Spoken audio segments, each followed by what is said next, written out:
सभापति महोदय, आपने मांग संख्या 29 पर बोलने के लिए मुझे समय दिया, इसके लिए आपका बहुत बहुत धन्यवाद। सभापति महोदय, जब से स्वायत्त शासन नगरपालिका और नगर परिषदों पर चर्चा चल रही है, बराबर तीसरा बजट है, मैं सीधा मेरे विधानसभा क्षेत्र पे ही आ जाऊं, क्योंकि आपका ध्यान घंटी पे ही रहता है। तो सभापति महोदय, मैं सरकार से कहना चाहूंगा कि सूरतगढ़ नगरपालिका इनकम की दृष्टि से गंगानगर और हनुमानगढ़ जिले में नंबर 1 पर थी। क्यों कि बेशकीमती जगह सरकारी उपलब्ध पड़ी थी और इतना ज्यादा कब्जा हुआ है जिसका मैं बखान ही नहीं कर सकता, और भाव जो है जयपुर के बराबर है सूरतगढ़ के अंदर। सभापति महोदय, कब्जा करने का तरीका, कुछ लोग ठेके पर रातों रात एक मकान बना के दरवाजा लगा के और ऐसा करेंगे पुरानी कड़ी और लिपा पोती करके जैसे कोई 4 साल पुराना मकान है। ये इस तरह की परिपाटी और नगर पालिका कई बार आके जेसीबी से तुड़वा करके और वहां बोर्ड लगाएगी ये संपत्ति नगर पालिका की है, और उसी स्थान पर फिर वापस कब्जा हो जाए। तो बिना मिला भक्ति के कब्जा होने का प्रश्न ही पैदा नहीं। मैं सरकार से निवेदन करना चाहता हूं कि आज भी बहुत ज्यादा सरकारी जगह उपलब्ध पड़ी है, भूमाफियाओं के चंगुल में फंसती जा रही है वो भूमि सरकारी। तो समय रहते हुए इसका कोई समाधान करने का विचार करो। हमारे यहां बोलने का कोई औचित्य नहीं है। तोड़ फोड़ करके बड़े बड़े भवन बिना स्वीकृति के सभापति महोदय बना लिए जाते हैं, और फिर अपनी भाषा में बताऊं, दावनों दे दे एक बार कर जेवड़ी बांध दे, सीज कर दियो गए। और सभापति महोदय, एक भी भवन मैंने नहीं देखा कि जो वो दोबारा बना नहीं हो, चालू नहीं हो। मुझे पता नहीं, टाउन प्लानिंग से लाते हैं कि डीएलवी से करवा के लाते हैं 2-4 महीने में, चाहे कितना ही नाजायज हो, और वो किस तरह से होता है ये सदन को भी पता है। वो काम ऐसे नहीं होता, कुछ न कुछ यंत्र करना पड़ता है, बिना यंत्र के वो काम हो नहीं सकता। तो सभापति महोदय, इसी तरह से वो आ गया सामान है, उसके बिना तो हो ही नहीं सकता। ये सबके लिए भी सोच का विषय है।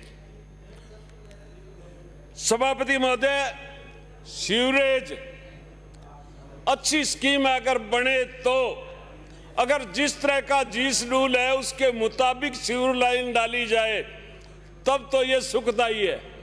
पर यह तो सभापति महोदय अरबों रुपए लग करके दुखदायी है। सारे माननीय सदस्य सीवरेज की शिकायत करते हैं, सरकार के कानों पर जूं तक नहीं रेंगती। मैंने इस सदन में कहा था कि करोड़ों रुपए प्रमाणिक नकल ला करके पेश की थी। गट्टर खाली करने के नाम पर 1 करोड़ कुछ रुपए सीवरेज ने उठाए हैं, बिल बनाए हैं, और एक भी गट्टर खाली किया हुआ है तो सूरतगढ़ पूरा पड़ा है, जाके जांच कर लो, प्रमाणिक शिकायत है। और मैंने पिछली बार पूरा कागज रिकॉर्ड दिया आपको नकल समेत, कुछ भी बाढ़ भी बांका नहीं हुआ। सीवरेज वालों ने उल्टा कहा कि हमारे लग गए 10-20 लाख, कोई फर्क नहीं पड़ता। ये शब्द सभापति महोदय मुझे सुनने पड़े। तो मैं ये बात इसलिए कह रहा हूं, ये पीड़ा मेरी नहीं है अकेले की। जहां जहां सीवरेज बन रही है सब जगह यही है। पेयजल की पाइपों में सीवरेज का पानी मिल जाता है। इससे और ज्यादा दुर्भाग्य की बात क्या हो सकती है। तो मैं सरकार से यह निवेदन करना चाहता हूं। दूसरा, सीवरेज का जहां काम होता है, नगर पालिका 2 महीने पहले रोड बनाने का काम करती है या इंटरलॉकिंग, और 2 माह बाद वो रोड उखाड़ दी जाती है। उनके किए हुए खोटे जो है वो भूरने का काम वो सीवरेज वाले कर देते हैं मिली भगत से। तो ये सब जगह ही चल रहा है, मेरे नहीं है अकेले के। सभापति महोदय, बिना एनओसी के नगर पालिका ने आजकल एक धंधा बना रखा है, इंटरलॉकिंग और पाइप। पीएचडी वाली जो पाइप है वो बहुत महंगी आती है, पर नगर पालिका वाले लाते हैं वो 50 और 60 रुपए मीटर की पाइप नहीं होती, और पीएचडी के जो नाप तोल है उसके हिसाब से 300 साढ़े 300 रुपए मीटर, 3 इंच पाइप की बात कर रहा हूं। उसके अंदर रेट वही मोर वो लगा ही देते हैं। तो इस तरह से इस पाइप डालने में जनता को पानी नाम की चीज नहीं मिलती। उस पाइप से कोई फायदा नहीं है। करोड़ों रुपए पानी की तरह बहा दिए जाते हैं। कहीं भी जांच करके पूछ लो, बिना पीएचडी के एनओसी दिए जबरदस्ती पाइप डाल करके राजनीतिक दबाव से एनओसी प्राप्त करते हैं। तो सभापति महोदय, इस तरह की चीज पर सरकार को ध्यान देना चाहिए। कब करोगे, कौन देगा? यहां मेरे तो यही समझ में नहीं आया कि यहां बोलने से कोई फायदा होता है कि नुकसान होता है, यह भी आज तक मेरे समझ में नहीं आया। सभापति महोदय, सुबह से देख रहा हूं स्वायत्त शासन मंत्री यहां है ही नहीं, किसके आगे रोए? वैसे तो माननीय कल्ला जी बैठे हैं, कुछ लिख भी रहे हैं। आज मैं सोच रहा हूं मेरी बात पे कोई कुछ न कुछ सरकार ध्यान दे। यहीं पर है, लिखने से क्या फायदा हो सभापति महोदय? जो बात मैं कह रहा हूं उस पे सरकार कार्रवाई करे तो मैं मानूं। मैं सभापति महोदय ये निवेदन करना चाहता हूं कि बेसहारा पशु कह दो, आवारा पशु कह दो, शहर के अंदर आए दिन एक्सीडेंट होते हैं और बुढ़े बुजुर्ग कई बार चोटिल हो जाते हैं। सभापति महोदय, रास्ते चलते ही यूं करना पड़ता है नंदी और उसका काम तमाम। तो मैं सरकार से निवेदन करना चाहता हूं कि सदन के अंदर हमारे प्रतिपक्ष के नेता महोदय ने भी आपको कहा था कि आप नंदीशाला बनाओ और टैक्स लगाओ, कहीं हम आपका सहयोग करने के लिए तैयार है। मैंने सुझाव दिया था शराब पे, मार्बल पे, सौंदर्यीकरण के साधनों पे आपने टैक्स तो लगा दिए, स्टाम्प ड्यूटी लगा दी, शराब के दुनिया भर के टैक्स लगा दिए, और आपने नंदीशाला के स्थान पे ऊंट के मुंह में जीरे के समान कार्रवाई की आज तक।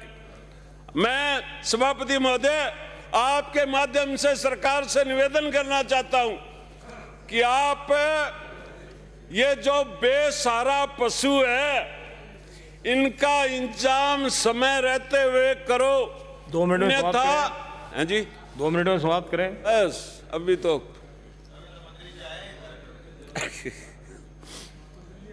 सभापति महोदय, मैं मंत्री जी का ध्यान आकर्षित करवाना चाहता हूं कि मंत्री महोदय, मैंने पूर्व में भी इस सदन के अंदर सीवरेज के अंदर जो भ्रष्टाचार हुआ है उसके कागज पत्र भी दिए हैं, और बार बार मैं उसको रिपीट करूं, पहले बोल चुका, इसलिए आप इस पे जरूर अवश्य ध्यान देंगे, ये मैं आपसे निवेदन करना चाहता हूं। ईओ, नगर पालिका का ईओ जो है सभापति महोदय, हाईवे रोड पर करोड़ों करोड़ों रुपए लेकर के रिश्वत के 6-6 लाख एक पट्टे के, 10 लाख, और हाईवे पर पट्टे बना दिए, और बेचारे कच्ची बस्ती वाले रोते फिर रहे हैं पीछे पीछे। एक भी पट्टा बनाने का काम नहीं करते।